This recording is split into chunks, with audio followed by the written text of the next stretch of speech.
ரப்புல் ஆலமீன் அவனது மகத்தான கருணையால் கண்மணி நாயகம் ஸல்லல்லாஹு அலைஹி வஸல்லம் அவர்களின் மிகச்சிறப்பான வாழ்க்கையின் பல்வேறு அம்சங்களை, உயிரோட்டமான ஹதீஸுகளை இங்கே நாம் நினைவு கூறுகிற ஒரு வாய்ப்பினை வழங்கியிருக்கிறான். அல்லாஹ் ஹயாத் வரையிலும் இந்த பாக்கியங்கள் தொடர தௌஃபீக் செய்வானாக. இதற்கு காரணமாக யாரையெல்லாம் ஆக்கினானோ அவர்களையும் அவரின் குடும்பத்தையும் பொருந்தி கொள்வானாக. இது போன்ற பணிகள் தோய்வில்லாமல் அவன் எப்போதும் நடக்க அவனது மேலான அன்பை நசீபாக்கி தருவானாக. சங்கை மிக்கவர்களே, நபிகள் நாயகம் ஸல்லல்லாஹு அலைஹி வஸல்லம் அவர்களின் பரக்கத்தான வாழ்க்கை என்றுதான் சொல்ல வேண்டும். அவர்கள் எடுத்து வைக்கிற ஒவ்வொரு எட்டுக்களிலும் பரக்கத்திருந்தது. அவர்களின் சொற்கள் எத்தனை ஆயிரம் இதயங்களில் ஆட்சி செய்தது, இன்னும் செய்து கொண்டிருக்கிறது. பெருமானார் ஸல்லல்லாஹு அலைஹி வஸல்லத்தின் சொற்கள் எத்தனையோ லட்சம் மக்களுடைய இதயங்களில் ஆட்சி செய்தது, இன்றைக்கும் செய்கிறது. வாழ்க்கையின் எந்த தேவைகள் வந்தாலும் அங்கே முஹம்மது ரசூலுல்லாஹி ஸல்லல்லாஹு அலைஹி வஸல்லம் அவர்களின் வாழ்க்கையை பார்த்துதான் மனிதன் நிறைவு பெறுகிற இடத்தை அல்லாஹ் வைத்தான். நபி பெருமானார் ஸல்லல்லாஹு அலைஹி வஸல்லத்தோடு தோள் கொடுக்கிற பாக்கியம் அவர்களின் அன்பு தோழர்களுக்கு இருந்தது. எல்லா விஷயத்திலும் இன்ப துன்பங்கள் மாத்திரம் அல்ல, பெருமானார் ஸல்லல்லாஹு அலைஹி வஸல்லம் அவர்களின் சின்ன சின்ன காரியங்களிலும் தங்களை முற்படுத்தி கொண்ட சஹாபிகளை மறக்க முடியாது. குறிப்பாக இந்த மார்க்கத்தினுடைய ஆழமான பகுதியை விளக்க வரும் இடத்தில் மதீனத்து அன்சாரிகளை மறக்க முடியாது. ஒரு மாபெரிய சக்தி மதீனத்து அன்சாரிகள். ரசூல் ஸல்லல்லாஹு அலைஹி வஸல்லம் ஈமானின் அடையாளமாக பதிவு செய்கிறார்கள். அல்லாஹ் அன்சாரிகளை நேசிக்கிறான் என்கிறார்கள். அல்லாஹ் நேசிக்கிறான் என்று சொல்வது ஒரு பக்கம், மன் அஹப்பஹும் அஹப்பஹுமுல்லாஹ், அன்சாரிகளை எனக்கு பின்னாலும் நான் வாழும் காலத்திலும் யாரெல்லாம் நேசிப்பார்களோ அவர்களையும் அல்லாஹ் நேசிக்கிறான். அல்லாஹ் நமக்கு அந்த பாக்கியத்தை தருவானாக. அன்சாரிகளை நேசிப்பவர்களை அல்லாஹ் நேசிக்கிறான் என்கிறார்கள் ஸல்லல்லாஹு அலைஹி வஸல்லம். மக்காவின் முஹாஜிர்கள் நாட்டை ஆளும் பொறுப்பு அவர்களுக்கே என்று சொன்ன எம்பெருமான், குறைஷிகள் தான் தலைமைக்கு வர வேண்டும் என்கிறார்கள். நீங்கள் பார்த்தால் நாட்டினுடைய ஜனாதிபதிகளாக வந்த எல்லாருமே அங்கேதான் வருகிறார்கள். சையதுனா அபூபக்கர், சையதுனா உமர், சையதுனா உஸ்மான், சையதுனா அலி, அந்த தொடருக்குள்ளே புனிதமான மக்காவினுடைய முஹாஜிர்கள், குறைஷிகள், அந்த பாரம்பரியம். பெருமானார் ஸல்லல்லாஹு சொல்வாங்க, நீங்கள் அன்சாரிகள் விஷயத்தில் கனிவோடு நடந்து கொள்ளுங்கள், ஆட்சியும் அதிகாரம் உங்களுக்கு கிடைக்கும். அன்சாரிகள் விஷயத்தில் கனிவோடு நடந்து கொள்ளுங்கள். அவர்கள் நன்மை, அவர்கள் செய்கிற நலவுகளை மனமோந்து ஏற்றுக்கொள்ளுங்கள். அவர்களிலே ஏதேனும் குறைகள் ஏற்படுமையானால் அதை நீங்கள் மன்னித்து விடுங்கள், மன்னித்து விடுங்கள்.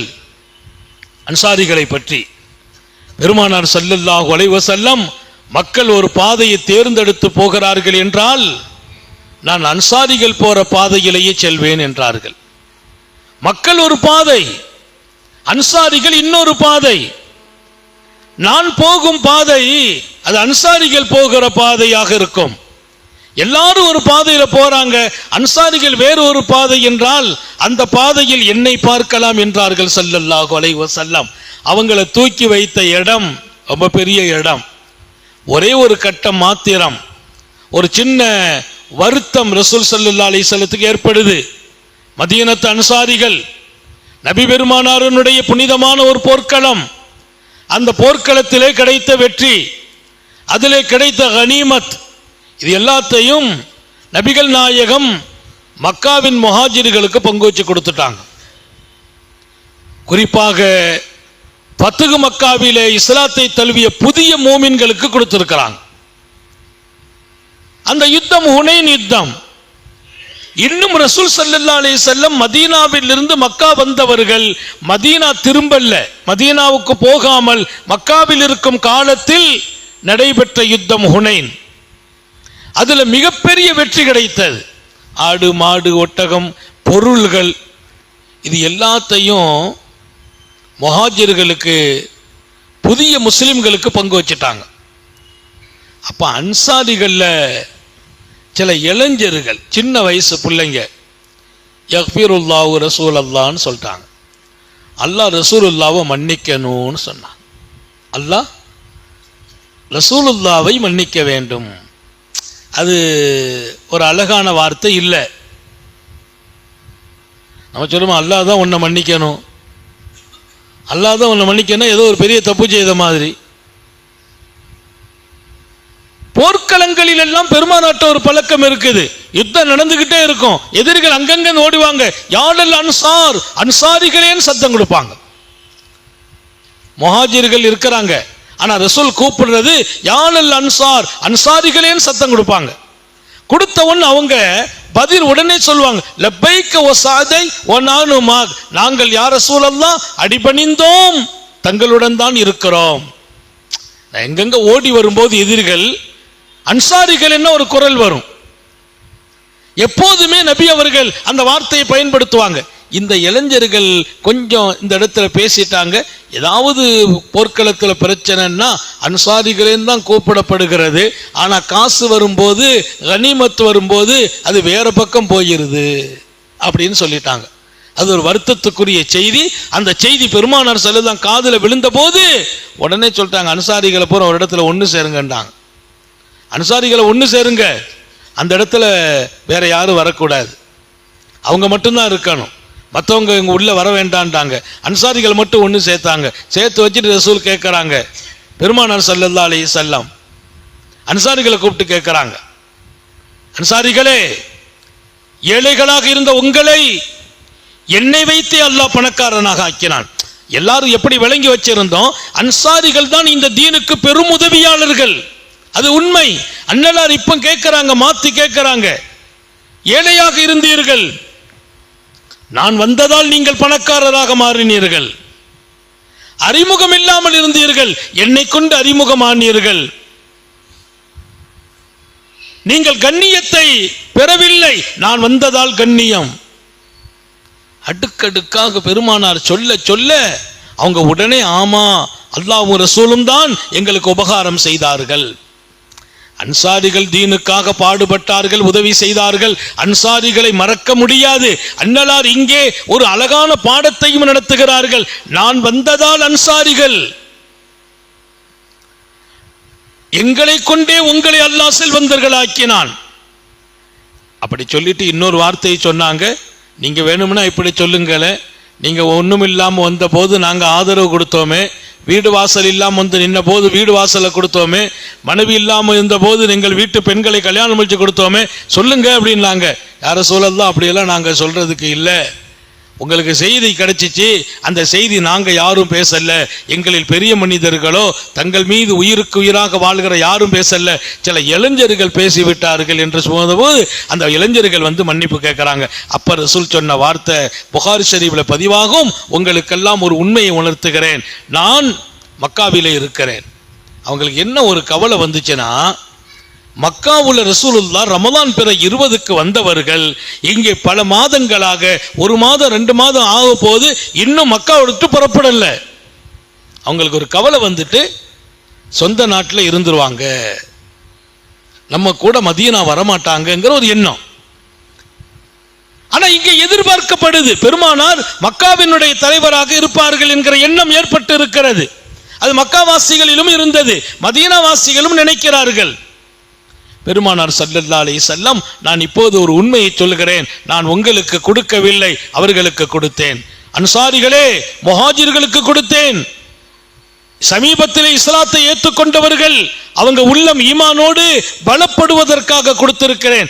ஆடுகளை கொடுத்தேன். இங்கே மக்காவாசிகள் ஆடுகளை கொண்டு போகிறார்கள், மாடுகளை கொண்டு போகிறார்கள், ஒட்டகங்களை கொண்டு போகிறார்கள், பொருளை கொண்டு போகிறார்கள். உங்களுக்கு நான் சொல்லட்டுமா, நீங்கள் அல்லாஹுவின் நபியையே கொண்டு செல்ல போகிறீர்கள். கன்ஃபார்ம் பண்ணிட்டாங்க. அவர்கள் எல்லாம் ஆடு மாடுகளை கொண்டு போகிறார்கள். மக்காவாசிகளுக்கு நான் என்ன உபகாரம் செய்ய முடியும்? இந்த தீனுக்காக அவர்கள் செய்த தியாகங்களுக்கு இப்போது நான் அன்பளிப்புகளை தந்திருக்கிறேன், உங்களுக்கு என்னையே தருகிறேன் என்றார்கள். அழுதுட்டாங்க அன்சாரிகள். ஸல்லல்லாஹு அலைஹி வஸல்லம் மதீனா தான் வர போறாங்க. ஒன்றை நான் சொல்கிறேன், முஹாஜிர்கள் என் சட்டைக்கு சமம் என்றார்கள். என் சட்டைக்கு சமம். நான் போட்டு இருக்கிற இந்த ஆடை என்னை அலங்கரிக்கிறது என்றால், என் மேனியோடு ஒட்டி இருக்கும் என்றால், அது மக்காவின் முஹாஜிர்கள். அன்சாரிகளே, நீங்கள் சட்டைக்குள்ளே இருக்கின்ற உள்ளாடைக்கு சமம் என்றார்கள். சட்டைக்குள்ளே போடுகின்ற உள்ளாடை, பனியன் இருக்குது, உடலோடு ஒட்டி இருக்கக்கூடிய ஆடைக்கு நீங்கள் சமம். அங்க பாகுபாடு படுத்தல. மக்காவாசிகளை எங்க கண்ணியப்படுத்தணுமோ அங்கே கண்ணியம், மதீனத்து தோழர்களை எங்கே உயர்த்தணுமோ அங்கே உயர்த்தி, ரெண்டு பேர்களுக்கிடையே மனவர்த்தங்கள் வராமல் அன்னலார் தங்களை அடையாளப்படுத்துகிறார்கள். மதீனாவாசிகளுக்கு மிகப்பெரிய கண்ணியம். அந்த கண்ணியத்தை கடுகளவும் வருத்தப்பட்டதாக மக்காவாசிகளில் யாருக்கும் ஏற்படவில்லை. ஏன்னா அவங்களுக்கு தெரியும், நம்முடைய இந்த தீனை தூக்கி சுமக்கும் இடம் மதீனாவாசிகளிடத்தில் இருந்தது என்ற காரணத்தினால் மக்காவாசிகள் அதை மனமோந்து ஏத்துக்கிறாங்க. காத்தமுன் நபியின் ஸல்லல்லாஹு அலைஹி வஸல்லம் மதீனத்து தோழர்களில் பிரதானமாக 2 கூட்டம் மதீனாவில். தாய்மார்கள், உங்க பிள்ளைங்களுக்கெல்லாம் இந்த செய்திகளை கொண்டு சேர்க்கணும். மதீனாவின் பிரதான கூட்டம் 2 கூட்டம். ஒன்னு அவுஸ்ன்னு ஒரு கூட்டம், இன்னொன்னு ஹஸ்ரஜ்னு ஒரு கூட்டம். இந்த 2 கூட்டம் தான் காலமெல்லாம் சண்டை. இவங்க அவங்களை எதிர்த்து நிற்பாங்க, அவங்களை இவங்களை எதிர்த்து நிற்பாங்க. எப்பவும் சின்ன சின்ன பிரச்சனைக்கும் போர் நடக்கும். அந்த 2 கூட்டத்தையும் தோளோடு தோள் சேர்த்து நிறுத்தினார்கள் நபிகள் நாயகம். தோளோடு தோள் கொடுக்கிறாங்க, இணைத்து வைக்கிறாங்க.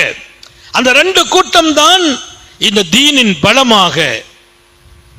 அதில மகத்தான ஹஸ்ரஜ் கூட்டத்தினுடைய மிகப்பெரிய தலைவர் சாத் இப்னு உபாதா ரலியல்லாஹு அன்ஹு. சாத் இப்னு உபாதா அவங்களுக்கு ஹிதாயத்து கிடைச்சிச்சு, ஈமானுக்கு வர்றாங்க. மிகப்பெரிய கொடை வள்ளல் சாத் இப்னு உபாதா. அவர் யார்? மதீனாவின் தலைவர், ஹஸ்ரஜ் என்ற பாரம்பரியத்தின் தலைவர். பெருமானார் ஸல்லல்லாஹு அலைஹி வஸல்லம் ரொம்ப மதிப்பாங்க.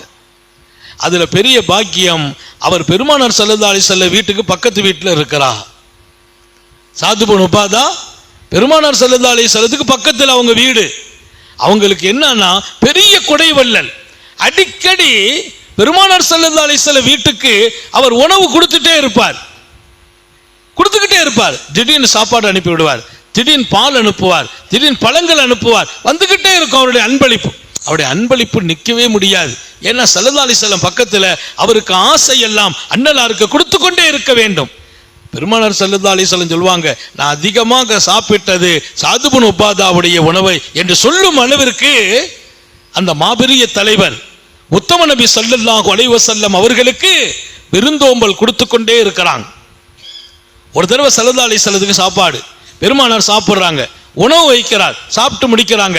அதுக்கு பின்னால புது வகையான ஒரு கனிகளை கொண்டு வருகிறார், அதை சாப்பிட வைக்கிறார். பெருமானார் சாப்பிடுறாங்க. அடுத்து வேறு வகை, அதுக்கு அடுத்து குடிப்பதற்கு நல்ல பால் கொண்டு கொடுக்கிறார். பெருமானார் ஒவ்வொன்றையா பார்த்தாங்க. அவ்வளத்தையும் பார்த்துட்டு துஆ செய்தார்களாம், யா அல்லாஹ், என் சாதுக்கு நீ பரக்கத் செய்ய வேண்டும் என்று துஆ செய்தது மாத்திரமல்ல, காத்தமுன் நபியின் ஸல்லல்லாஹு அலைஹி வஸல்லம் அங்க ஒரு துஆ ஓதுறாங்க.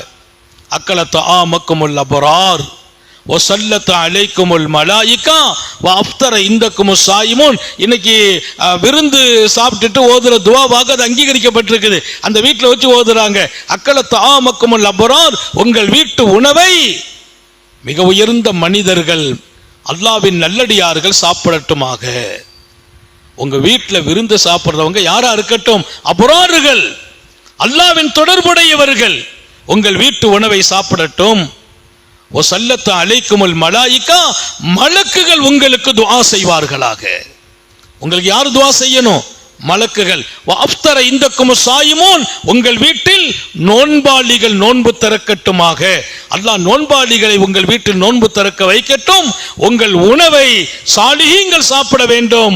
உங்கள் மீது மலக்குகள் ஸலவாத்து சொல்லட்டும், துஆ செய்யட்டும் என்று நபி பெருமானார் ஸல்லல்லாஹு அலைஹி வஸல்லம் சையதுனா சஅத் இப்னு உபாதாவுடைய வீட்டிலே அப்படி ஒரு அருமையான துஆவை அவர்கள் மனம் குளிர உணவளித்த போது, ரொம்ப ஆச்சரியமான ஒரு நிகழ்வு என்னன்னா, ஒரு தடவை ஸல்லல்லாஹு அலைஹி வஸல்லம் அவர்களுக்கு சஅத் இப்னு உபாதா சாப்பாடு அனுப்பி வைக்கிறாங்க. ஒரு பெரிய சகன்ல வைத்து துணியை போட்டு மூடி யாருக்கும் தெரியாம அது பெரிய அளவுல ஒரு பெரிய கட்டு கட்டி விட்டுட்டாங்க. பெரிய கட்டு. பெருமானார் ஸல்லல்லாஹு அலைஹி வஸல்லம் அந்த சாப்பாடு எடுக்கிறாங்க. திறந்து பார்த்தா ஒரே வகையான உணவு, டிஃபரெண்டா இருக்குது. என்னான்னு கேட்டாங்க ஸல்லல்லாஹு அலைஹி வஸல்லம். இது ஆட்டு மூளை யா ரசூலல்லாஹ் என்றார். ஆட்டு மூளை. எல்லாம் அனைத்தும் எனக்கு ஒரு ஆசை, இன்றைக்கு தாங்கள் வயிறு நிறைய சாப்பிடணும். எதை? ஆட்டு மூளையை மட்டும் சாப்பிடணும், வயிறு நிரம்ப சாப்பிடணும். நான் ஆசைப்பட்டேன். 40 ஆடுகளை அறுத்து 40 ஆட்டின் மூளையையும் தங்களுக்காக நான் அதை சமைத்து அனுப்பினேன் என்றார். அந்த உணர்வுகள் கிட்டத்தட்ட 40 ஆடு, 40 ஆட்டு இறைச்சி எங்க போச்சுலாம் கேட்க முடியாது. அவங்க வீட்டில் விருந்து நடந்துகிட்டே இருக்கும். சஅத் இப்னு உபாதா மதீனாவுடைய தலைவர், மாநபி ஸல்லல்லாஹு அலைஹி வஸல்லம் பக்கத்து வீடு. அவங்க சொன்னாங்க, எனக்கு ஒரு ஆசை, தாங்கள் வயிறு நிரம்ப ஒரு வகை உணவை சாப்பிடணும், ஆட்டு மூளை மட்டும் சாப்பிடணும். எனவே நான் 40 ஆட்டை தங்களுக்காக அறுத்தேன் என்கிறார் உத்தம நபிகள். அவர்களுக்காக துஆ செய்யறாங்க. இங்க ஏன்பா அப்படியெல்லாம் பண்ண, அப்படியெல்லாம் சொல்லல. நபி அவர்களுக்கு தெரியும் இந்த 40 ஆடும் வீணாகாது, அதிகமான மக்களுக்காக அந்த உணவுகள் போய் பங்கீடு செய்யப்படும் என்றும் காத்தமுன் நபியின் ஸல்லல்லாஹு அலைஹி வஸல்லம் அறிந்திருந்தாங்க. அப்போ மதீனாவுடைய அந்த மாண்புக்குரிய மனிதர்கள் உத்தம நபி ஸல்லல்லாஹு அலைஹி வஸல்லத்தோடு வாழ்க்கையின் எல்லா பகுதியிலும் கலந்து விடுகிறார்கள்.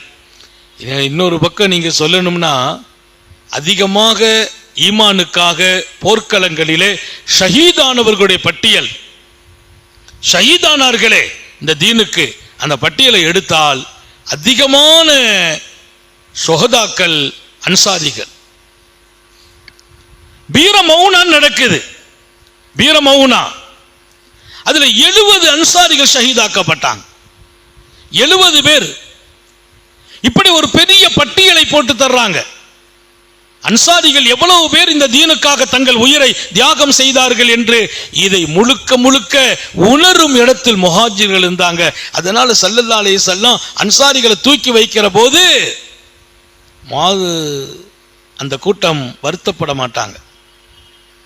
சஅத் இப்னு ரபி போர்க்களத்தில், உஹது களத்தில் காணல. ஸல்லல்லாஹு அலைஹி வஸல்லம் சஹாபி அனுப்பிடுறாங்க, போய் பாருங்க சஅத் ரபியுடைய நிலை என்னன்னு பார்த்துட்டு வாங்கங்கிறாங்க. சஅத் இப்னு ரபியை போய் சஹாபாக்கள் பார்க்கறாங்க. பார்த்தா அவர் குற்றுயிராய் கிடக்கிறார்.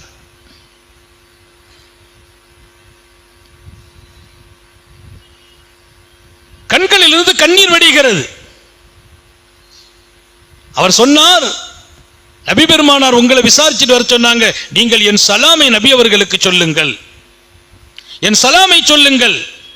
அன்சாரிகளை பார்த்து சொல்கிறார்கள், அன்சாரிகளே ஞாபகம் வையுங்கள், உங்கள் உடலிலே உயிர் இருக்கிற வரையிலும், உங்கள் உடலில் ரத்தம் ஓடுகிற வரையிலும் நபிகள் நாயகம் ஸல்லல்லாஹு அலைஹி வஸல்லம் அவர்களுக்கு சின்ன தூசு படுவதற்கு நீங்கள் அனுமதித்து விடக்கூடாது. பெருமானாருடைய மேனியில ஒரு தூசி படிவதற்கு கூட நீங்க அனுமதிச்சிடக்கூடாது.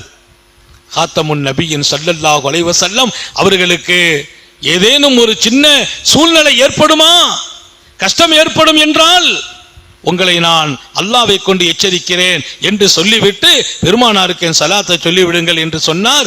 சொல்லி முடித்து விட்டு அப்படியே கையை தூக்குனா ரூஹு பிரிஞ்சிட்டு பெருமானாட்ட வந்து சொல்றாங்க, யா ரசூலல்லாஹ், சாதுப் நபியை பார்த்தோம், அப்படி துஆ செய்தாங்க, செய்துட்டு தங்களுக்கு சலாம் சொல்லி அனுப்புனாங்க, இப்படி எங்களுக்கு ஒரு அறிவுரை சொன்னாங்க, அன்னலால் மெய் செலுத்து போகிறார்கள், தன் கடைசி மூச்சு பிரிகிறது,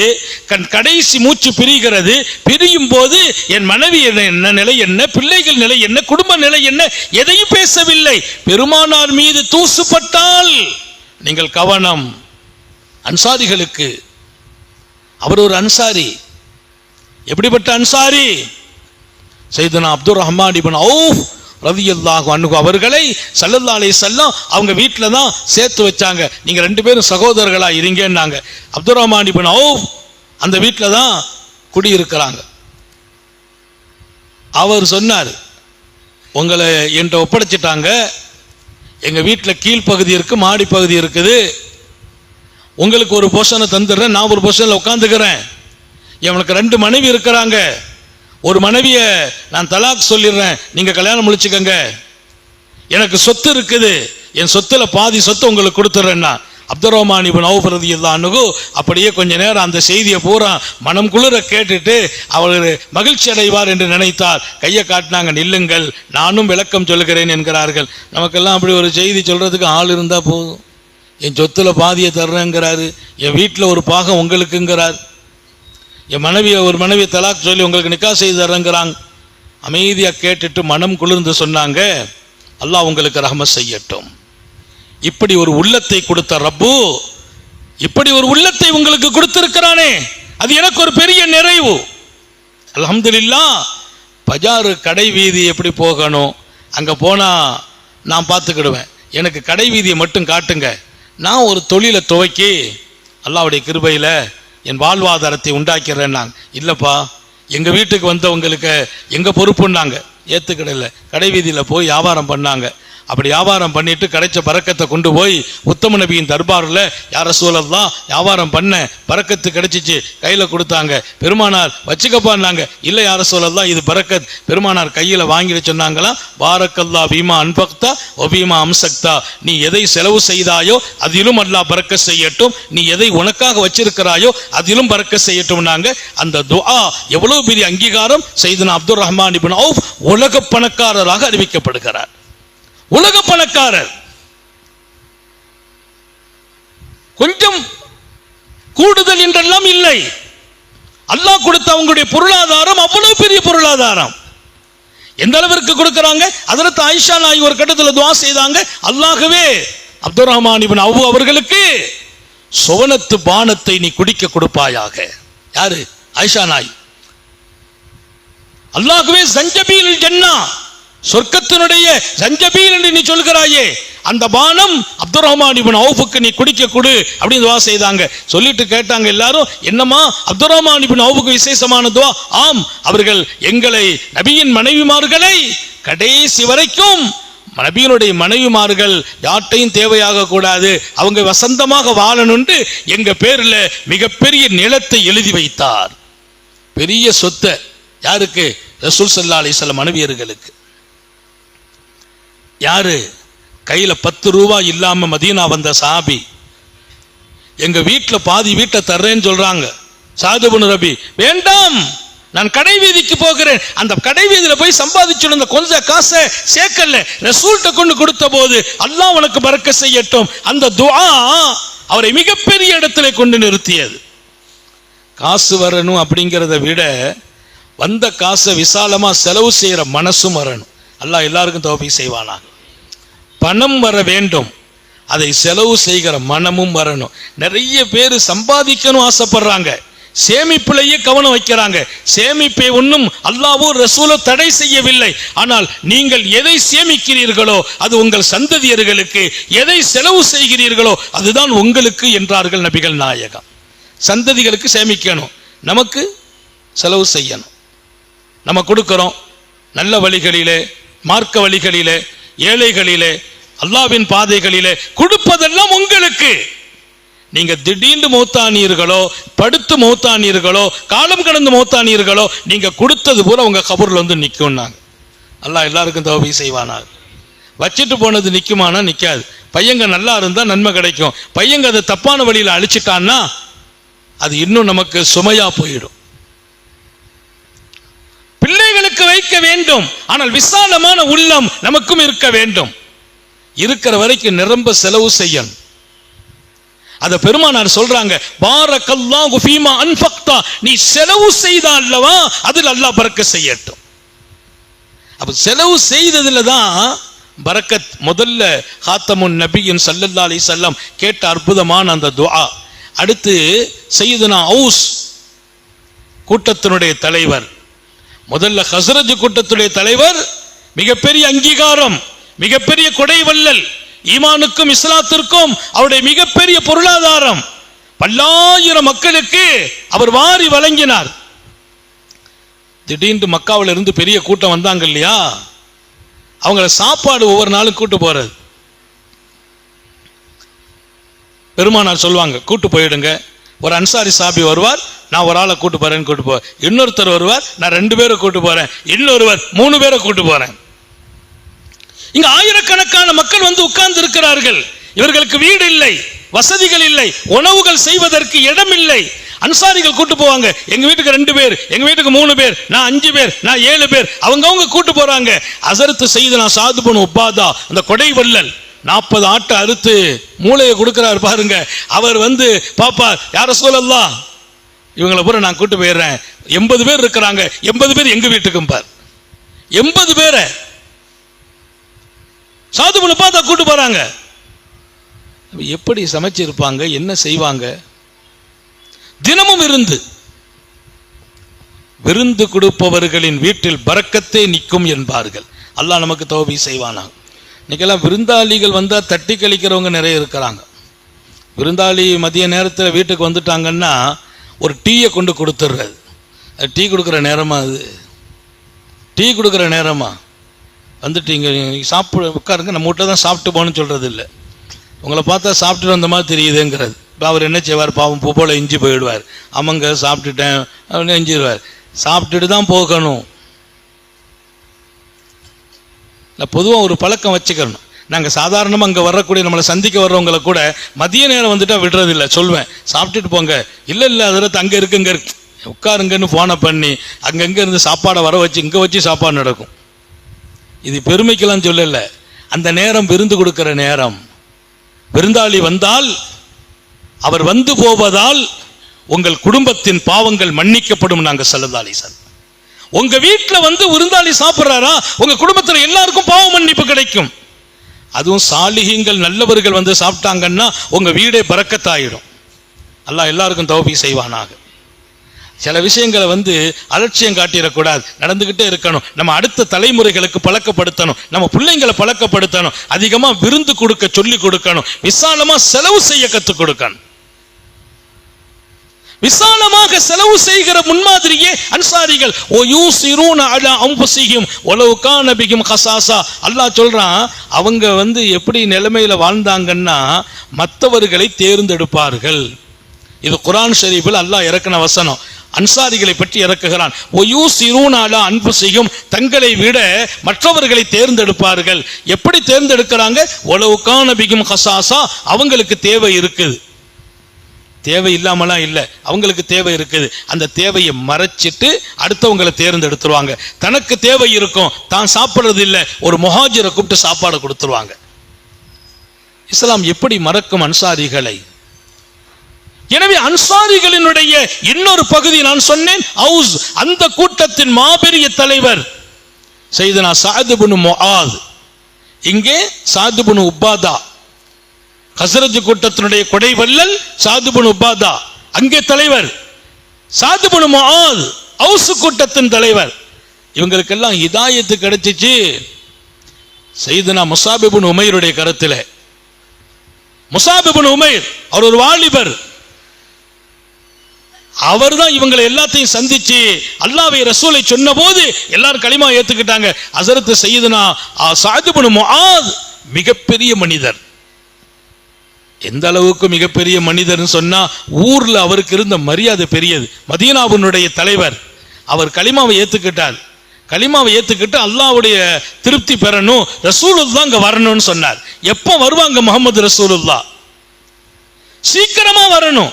டெய்லி துஆ செய்வாங்களாம், யா அல்லாஹ் முஹம்மது ரசூலுல்லாஹ்வை கண்ணில் காட்டு. ஏன் நபி இல்லாமல் எல்லாருமே முஸ்லீம் ஆயிட்டாங்க. எங்க? மதீனாவிலே. அந்த நபியை பார்க்கணும், அப்படி ஒரு எதிர்பார்ப்பு. சொன்னாங்க இன்னும் பெரிய கூட்டம் இஸ்லாத்துக்கு வரணும். சாத் இப்னு முஆத் கலிமாவை ஏற்றுக்கொண்ட அன்றைக்கு சொன்னாங்க, முஸாப் இப்னு உமைர்ட்ட உட்காருங்க. எல்லாத்தையும் கூப்பிட விட்டாங்க. யார? தன் கூட்டத்தார்களை புறம் கூப்பிட விட்டாங்க. ஆச்சரியத்தை நீங்க பார்த்தா அசந்து போயிடுவீங்க. எல்லாரும் வந்துட்டாங்க. ஆண்கள், பெண்கள், சிறுவர்கள் எல்லாரும் வரணும்ட்டாங்க. உங்கள் வீட்டில் இருக்கிற ஆண்கள் வரணும், பெண்கள் வரணும், சிறுவர்கள் வரணும். எவ்வளவு பெரிய கூட்டம்! அவ்வளவு பேரும் திறந்தாங்க. எதுக்குன்றே தெரியாது யாருக்கும். பெரும்பாண்டமான கூட்டத்தை கூப்பிட்டு உட்கார வைத்த சையதுனா சாத் இப்னு முஆத் ஒரு வார்த்தை சொல்றாங்க, இன்ன ரிஜாலக்கும் வ நிசாஅக்கும் வ சுபியானக்கும் ஹராமுன் அலைக்கும் அன்னத்தக்கல்லம். உங்கள் ஆண்கள், பெண்கள், சிறுவர்கள் எல்லோரிடத்திலும் இந்த சாத் இனி பேசுவது ஹராம் அப்படின்ட்டாங்க. யார்ட்டையும் பேச மாட்டேன். அழுதுட்டாங்க மக்கள். ஏன்னா உயிரையே வச்சிருக்கிறாங்க சாத் இப்னு முஆத் மேல. தலைவராச்சு இல்ல, எல்லாரையும் கூப்பிட்டு உட்கார வச்சு உங்கள்கிட்ட யாரோடும் நான் பேச மாட்டேன், இனி நான் உங்கள்கிட்ட பேசுனா கேளுங்களேன், ஹராம். மக்கள் அழுதாங்க. என்ன முடிவு? அன்துமினு பில்லாஹி வ ரசூலிஹி, நான் அல்லாஹ்வையும் ரசூலையும் ஏத்துக்கிட்டேன். முஹம்மது ரசூலுல்லாஹ் வரப்போறாங்க, அவர்களை கொண்டு நாங்கள் ஈமான் கொண்டு இருக்கிறோம். நீங்கள் எல்லோரும் மாலைக்குள்ளால் எனக்கு முடிவு சொல்லணும். அத்தனை பேர்களும் களிமா சொல்ல வேண்டும், மூமினாக வேண்டும், அல்லாஹ்வையும் ரசூலையும் ஏற்றுக்கொள்ளணும். நீங்கள் மூமினானால் உங்களோடு நான் பேசுவேன், மூமினாகவில்லை என்றால் யாரிடத்திலும் பேச மாட்டேன், அது ஹராம் அப்படின்றான். சபை களையவே இல்லை.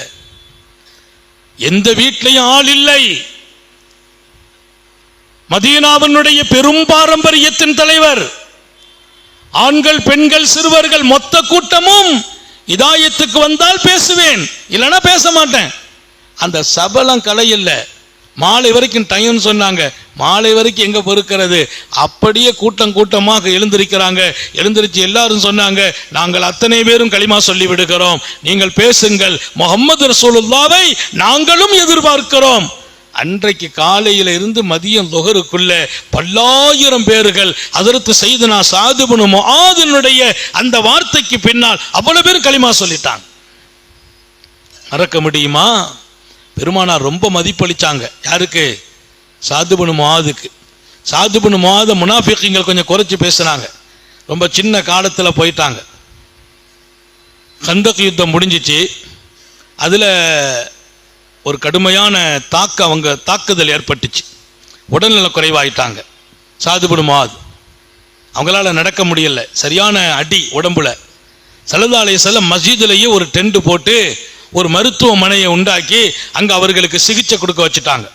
அவங்களுக்கு சிகிச்சை அங்க நடக்குது, அடிக்கடி போய் சந்திக்கணும்னு சொல்லி. சையதுனா சாத் இப்னு முஆத் அப்போதும் அல்லாஹ்விடம் துஆ செய்தாங்க, யா அல்லாஹ், உன்னுடைய ஹபீபோடு கலந்து கொண்ட யுத்தம் கந்தக், அதுல காயம் ஏற்பட்டிருக்கு. எனக்கு ஒரு எண்ணம் வருது, இனி உன் நபியை ஊரை விட்டு வெளியாக்கினார்களே மக்காவாசிகள், அவர்கள் எதிர்த்து ஒரு போர் இருப்பதாக எனக்கு தெரியல. அப்படி ஒரு போர் இன்னும் ஒரு முறை இருக்குமையானால் எனக்கு ஹயாத்தை இன்னும் நீ நீளமா வைக்கணும். உன் நபியை ஊரை விட்டு வெளியாக்கினவர்களோடு நான் மீண்டும் போர் செய்ய வேண்டும். அவங்களோடு இனி போர் இல்லையா? உன் நபியை விரட்டினவங்களோடு நடந்த இந்த போர்ல நடந்த இந்த காயம், இதுலயே என் மௌத்தை நசீபாக்கின்னு கேட்டாங்க.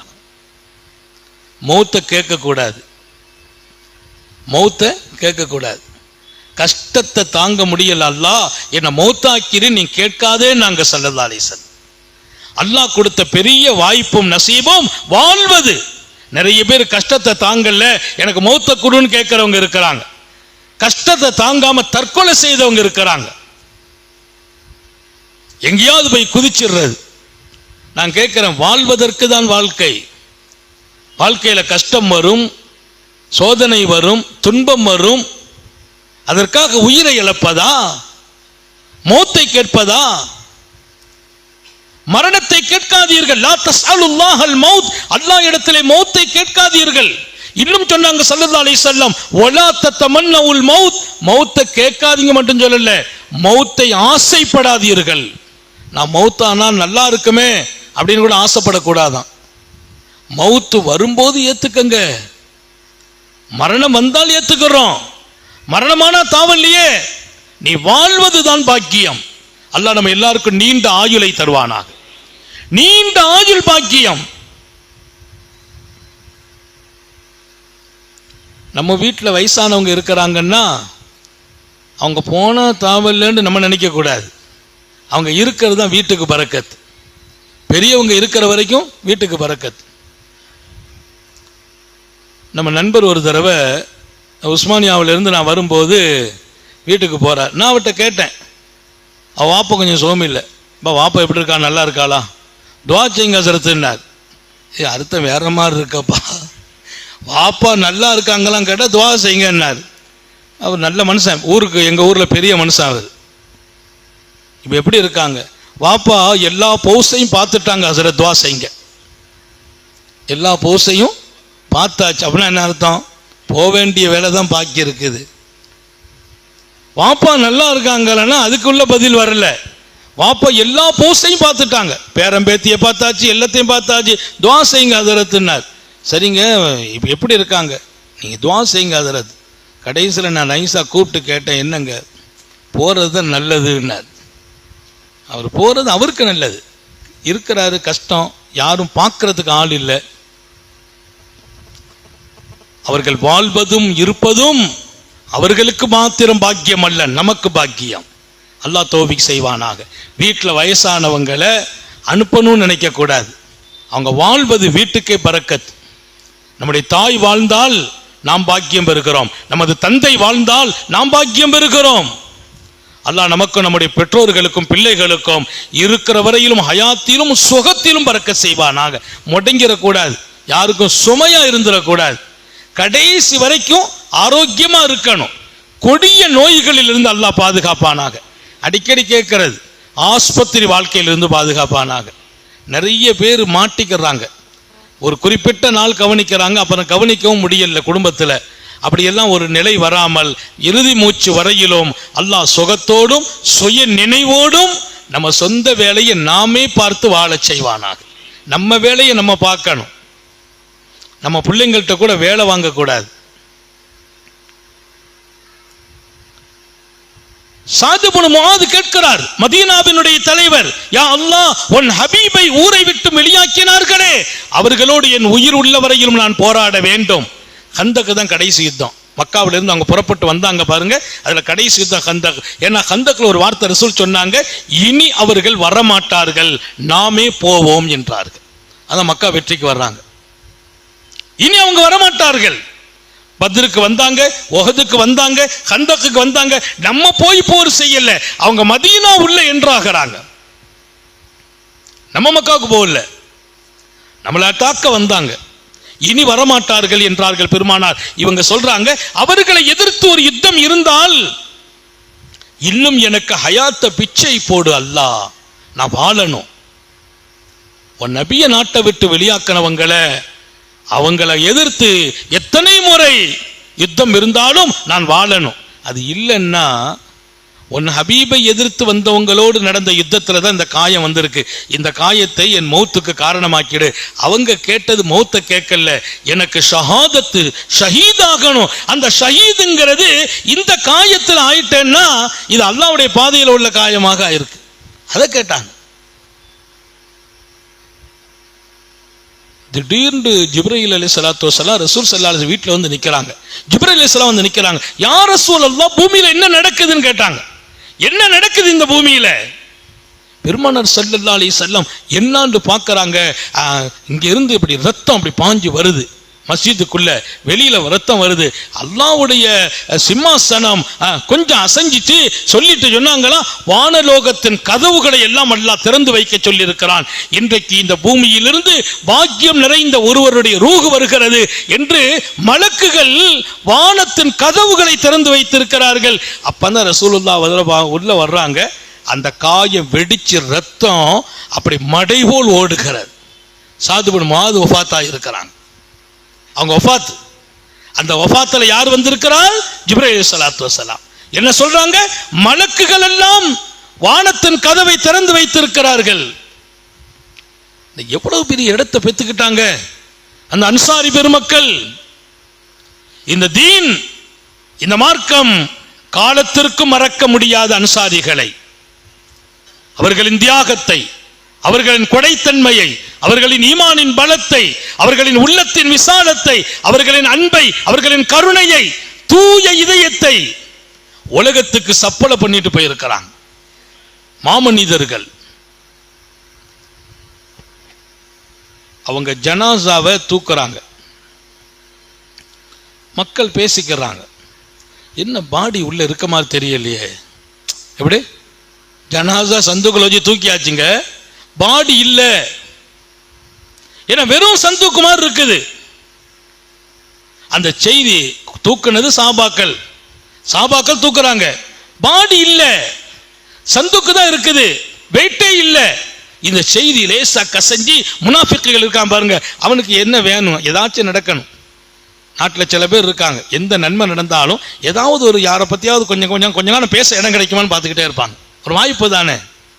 இன்னைக்கு நம்ம பயம் செய்கிறோம், அது செய்கிறோம், இது செய்கிறோம், இதுலேயும் ஒரு கூட்டம் உட்காந்துருப்பான், இவரை பற்றி ஏதாவது கொஞ்சம் காலம் இறைச்சி இருந்தால் சாப்பிடலாமே. அடுத்தவங்களை பற்றி பேசுனா இறைச்சி சாப்பிட்றதுக்கு சமம். இதுக்கு ஒரு கூட்டம் இருப்பான் எல்லா காலத்திலையும். அந்த செய்தி வெளியில கசையுது. சஹாபாக்கள் பாடியை தூக்குனாங்களாம், பாடி இல்லையா, ரொம்ப லேசா இருக்கான். உடனே முனாஃபிகள் பேசிக்கிட்டாங்க, அம்மா மௌத்தா போன பின்னால இறைவன் சதை இல்லாம ஆக்கிட்டான். இறைவன் பாருங்க, அந்த வாய்ப்பு, ஒரு சின்ன சந்தர்ப்பம் கிடைக்காதா? பெருமானார் சொல்லுதான் காதுக்கு போச்சு, இன்னலகு ஹமலத கைரிக்கும், சஹாபிகளே நீங்கள் அவரை தூக்குகிறீர்கள், சுமக்கிறீர்கள், பாடி வெயிட் தெரியலையே, சந்துக்கு லேசா இருக்குது, சதை இல்ல அப்படின்னு நினைக்கிறாங்க. நான் சொல்லட்டுமா, நீங்கள் சுமக்கிறீர்கள், இல்லை இல்லை, நீங்கள் இல்லாமல் பல்லாயிரம் பேர்கள் இந்த ஜனாசாவை சுமக்கிறார்கள். அந்த வெயிட் அவங்க தாங்கிட்டாங்க, நீங்க தாங்கல்ல, உங்க கையில வெயிட்ட கொடுக்கல அல்லாஹ், உங்கள் கண்ணுக்கு தெரியாதவர்கள் அதை வெயிட்டை சுமந்து போய் கொண்டிருக்கிறார்கள். ஜிப்ரீல் அலைஹிஸ்ஸலாத்து வஸலாம் வந்து சொன்னாங்க, யா ரசூலல்லாஹ், 70,000 மலக்குகள் இந்த ஜனாசாவில் கலந்து கொள்வதற்கு அல்லாஹ் அனுப்பி வைத்தான். 70,000 மலக்குகள் இந்த ஜனாசாவிலே கலந்து கொள்வதற்கு அல்லாஹ் அனுப்பினான். இன்னலகு ஹமலத கைரிக்கும், உங்களை தவிர நீங்கள் மட்டும் சுமக்கல்ல, நீங்க தூக்குறீங்க, பாடி வெயிட் இல்லைங்கிறீங்க, பாடி வெயிட்டை உங்களை தாங்க வைக்கவில்லை அல்லாஹ், மலக்குகள் அந்த வெயிட்டை தாங்கி போய் கொண்டிருக்கிறார்கள். சாது பின் முஆத் மதீனாவின் மகத்துவம் நிறைந்த தலைவர், ஈமானுக்காக தோள் கொடுத்தவர், தன் சமூகத்தை எல்லாம் கூப்பிட்டு, என் மீது உங்களுக்கு அன்பு நிஜமா, நான் பேசணுமா, ஹிதாயத்துக்கு வாருங்கள் என்று ஒரே நாளில் பல்லாயிரம் மக்களை அல்லாஹ்வோடு ரசூலோடு கலிமாவுடைய வாழ்க்கையை கொடுத்தவர், மாமனிதர். பெருமானார் ஸல்லல்லாஹு அலைஹி வஸல்லம் அவங்களுக்கு உயர்தரமான ஒரு பட்டாடை வந்துச்சு, ரொம்ப ஆச்சரியமான பட்டாடை. அந்த பட்டாடை எப்படின்னா, தொட்ட அவ்வளவு சாஃப்டா இருக்குது. அந்த பட்டாடையில அந்த ஓரத்துல பூரா தங்க ஜருகை பின்னப்பட்டிருக்கு, தங்க ஜருகை. மிக உயர்வான இடத்துல இருந்து அந்த பட்டாடை ரசூல் ஸல்லல்லாஹு அலைஹி வஸல்லத்துக்கு வருது. பட்டு எப்படி பட்டு, தொட்டா கையுக்கே ரொம்ப அழகா இருக்குது, சுத்திலுமான இந்த பக்கம் எல்லாமே தங்க ஜருகையால் அந்த பட்டு நெய்யப்பட்டிருக்கு. அந்த பட்டை பார்த்துட்டு சஹாபாக்கள் பிரமிச்சு போனாங்க. சுப்ஹானல்லாஹ், யா ரசூலல்லாஹ், எவ்வளவு அழகா இருக்குது. எல்லாருமே ஆச்சரியப்பட்டாங்க, எவ்வளவு அழகா இருக்கு இந்த பட்டாடை, விலை மதிக்க முடியாத ஆடை, தங்கத்தையே நெய்ச்சிருக்காங்க. சல்லல்லாஹு சொன்னாங்களாம், ல மனாதிலு சாது பின் முஆத் பில் ஜன்னா, சாது பின் முஆத் அவர்களுக்கு சொர்க்கத்தில் அல்லாஹ் ஒரு கைத்துண்டு கொடுக்கிறான், ஒரு கர்ச்சிப்பு. சாத் இப்னு முஆத் சொர்க்கத்தில் ஒரு கர்ச்சிப்பு வச்சிருப்பாங்க. அந்த கர்ச்சிப்பு இதை விட பன்மடங்கு உயர்வானதுன்னாங்க. லமனாதிரு சாத் இப்னு முஆத் ஃபில் ஜன்னah. சாத் இப்னு முஆத் இந்த மதீனாவினுடைய மாபெரிய மனிதர், அன்சாரி தோழர்களின் தலைவர், அவுஸ் கபீலாவின் தலைவர். அவங்க கைக்கு அல்லாஹ் ஒரு கர்ச்சிப்பு கொடுப்பான். ட்ரெஸ் வேற, பட்டாடை வேற, பட்டு சட்டை எல்லாமே கிடைக்கும். அது பட்டு இங்க நமக்கு ஹராம், அங்க ஹலால். அங்க நம்ம பட்டாடை தான் அணிஞ்சிருப்போம். மின் சுந்துசுன் வயஸ்தபர்க் அல்லாஹ் குர்ஆன் ஷரீஃபில் பட்டாடை அணிய கொடுப்போம்லாம் சொல்லுகிற வசனம்.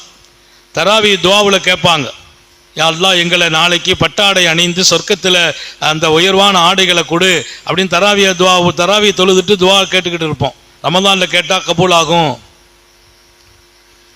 இங்கேயே சில பேர் பட்டாடை கொடுத்துட்டு நடமாடுறாங்க. மாப்பிள்ளை ஒருத்தர் கல்யாணம் பண்ணிக்க வந்திருந்தார் நம்ம பள்ளியில் தான். அவர் 4 விரல்லையும் தங்க மோதிரம் போட்டிருந்தார். அப்போ நான் எனக்கு அப்போ அந்த நேரத்தில் நிக்கா ஆகலை. அப்போமெல்லாம் கொஞ்சம் போல்டாக இருப்போம். அப்போ நிக்கா மாப்பிள்ளை கையில் தங்க மோதிரம் போட்டால் நிக்கா செய்ய மாட்டேன். கையை பிடிச்சி தான் நம்ம சொல்லிக் கொடுக்கணும், சொல்லிக் கொடுக்கறது இல்லை. மாப்பிள்ளை 4 கையிலையும் போட்டிருக்கிறார்.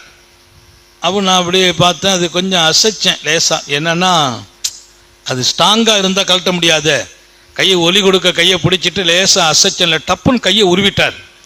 மோசமாக நல்லா இருக்கார பேசிமாம், கூட்டத்தோட கூட்டமாக மோதிரத்தை கலட்டி பார்க்குறாருன்ட்டு அவர் கையை உருவிட்டார். நான் சொன்னேன்ப்பா, நம்ம அந்த மாதிரி ஆள் இல்லை, மோதிரத்தை கலட்டணும். அவங்க வாப்பாவை கூப்பிட்டு கலட்ட சொல்லி கஷ்டப்பட்டு கலட்டியாச்சு. அதுக்கு பின்னால் உங்களுக்கு தெரியும், இங்கே யாரும் தங்க மோதிரம் போட்டு வரமாட்டாங்க. பல முறை முடிஞ்சு நிக்காலாம் நடத்தியாச்சு. அப்படி அதுக்கு அடுத்து யாராச்சும் வந்தால் கலட்டுறோம், அது கொடுத்துட்றது, இப்படியே முடிச்சிருவோம். ஒரு நாள் ஒரு மாப்பிள்ளை வந்திருக்கிறார், பட்டு வேஷ்டி, பட்டு சட்டை, பட்டு தலப்பா, பூரா பட்டி காட்டான மாதிரி வந்து உட்காந்துருக்கான். இப்போ அங்கே இருக்கிறவங்க கேட்டாங்க, அசரத்து இப்போ என்ன செய்ய போறீங்கன்னு கேட்டான். வேஷ்டி பட்டு வேஷ்டியில் உடுத்துட்டு வந்திருக்கான். இப்போ என்ன பண்ணுறது, தங்கத்தை கலட்டிட்டோம், பட்டு வேஷ்டி, பட்டு சட்டை, பட்டு தலப்பா. பயான்ல சொன்னேன், பட்டு ஆண்களுக்கு ஹலால் இல்லை ஹராமுங்கிறத உணர்த்தி அடுத்தடுத்து அந்த மாதிரி மாப்பிள்ளைகள் உள்ள வரும்போதே சொல்லிவிடுவோம், பட்டாடை அணிகிறது இல்லை. அதெல்லாம் இப்போ நின்று போச்சு. முன்னாலாம் நிறைய பார்த்துருப்பீங்க, மாப்பிள்ளை பட்டு வேஷ்டி உடுத்துட்டு வருவார். அது ஒரு பெரிய பெருமையா. ஆனால் மறுமையிலே பட்டாடை, இங்கே பட்டாடை அனுமதி இல்லை, அங்கே பட்டாடை. இங்கே தங்க காப்பு அனுமதி இல்லை, அங்க தங்க காப்பு யாருக்கு? ஆண்களுக்கு. அல்லாஹ் குர்ஆன்ல சொல்றான், காப்புகள் கொடுக்கப்படும் அவர்களுடைய கைகளிலே. கையில காப்பு போட்டிருப்பாங்க. என் சாத் இப்னு முஆதுக்கு அல்லாஹ் சொர்க்கத்தில் கொடுப்பான். ஒரு கர்ச்சிப்பு வைத்திருப்பார். இந்த உயர்தரமான பட்டாடை, தங்க ஜருகையால் நெய்யப்பட்ட பட்டாடை விட அது சிறப்பானது என்று சொல்லி சாத் இப்னு முஆதின் மகத்துவத்தை உத்தம நபிகள் உணர்த்தி காட்டுவார்கள். மறக்க முடியாத மாண்பாளர்கள் மதீனத்து அன்சாரிகள். அந்த 2 தலைவர்களைத்தான் நான் சொன்னேன். அவர்களில் ஒவ்வொருவர்களும் வரலாற்றின் பல்லாயிரம் பக்கங்களுக்கு சொந்தக்காரர்கள். ஈமானை வளர்ப்பதில், இஸ்லாத்தை பெருமையாக எடுத்துச் சொன்னதில், தங்கள் சொத்துக்களை கொடுத்ததில், மற்றவர்களை நேசித்ததில், அடுத்தவர்களை தேர்ந்தெடுத்ததில், தனக்கு வேண்டும் என்ற நிலையிலும் தன்னை கீழே வைத்து மற்றவர்களை உயர்வாக பார்த்ததில் மறக்க முடியுமா எங்கள் மதீனத்து அன்சாரிகளை? வரலாற்றின் பொற்காலத்திற்கு சொந்தக்காரர்கள்.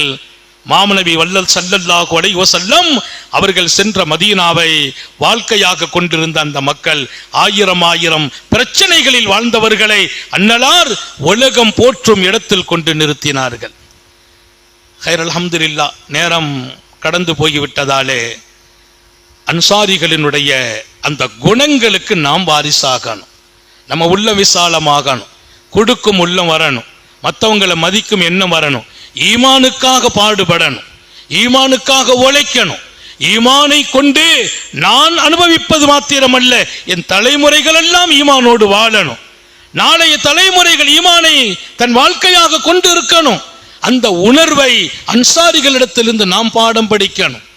இந்த தீனுக்கு அவர்கள்தான் ஒளி ஊட்டியவர்கள், மறக்க முடியாது. நம்மை கொண்டு என்ன இந்த ஈமானும் தீனும் ஒளிமயமானது, எப்படி கொடுக்க முடியும் அந்த ஒளியை சிந்திக்க வேண்டும். அல்லாஹ் தௌஃபீக் செய்வானாக. சோதனைகளிலிருந்து பாதுகாப்பானாக, கெட்ட முடிவுகளிலிருந்து பாதுகாப்பானாக. விடும் மூச்சும் எழும் பேச்சும் அவன் சிந்தனையாக்குவானாக. ஓடும் இரத்தத்திலும் அவன் அன்பு கலந்து ஓடச் செய்வானாக. நீண்ட நெடிய நாட்கள் நோய் நொடிகள் இல்லாமல் உடல் ஆரோக்கியத்தோடு மனநிறைவோடு இன்பத்தோடு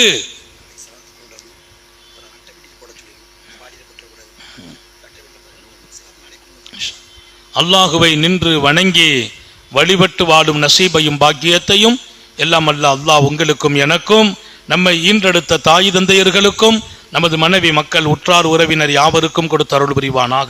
நமது உயிரினும் மேலான கண்மணி காத்தமுன் நபியின் சர்க்காரை ஆலம் சுந்தர நபிகள் ஸல்லல்லாஹு அலைஹி வஸல்லம் அவர்களை கனவிலும் நனவிலும் கண்டுகளிக்கும் பெரும் பாக்கியத்தை அல்லாஹ் நம் எல்லோருக்கும் கொடுத்து அருள் புரிவானாக என்ற நல்ல துஆக்களோடு உங்கள் எல்லோருடைய துஆவை ஆதரவைத்து என் வார்த்தைகளை நிறைவுபடுத்துகிறேன். வாஹிரு தஅவானா அல்ஹம்துலில்லாஹி ரப்பில் ஆலமீன். அஸ்ஸலாமு அலைக்கும் வரஹ்மத்துல்லாஹி வபரகாத்துஹு. சங்கை மிக்கவர்களே,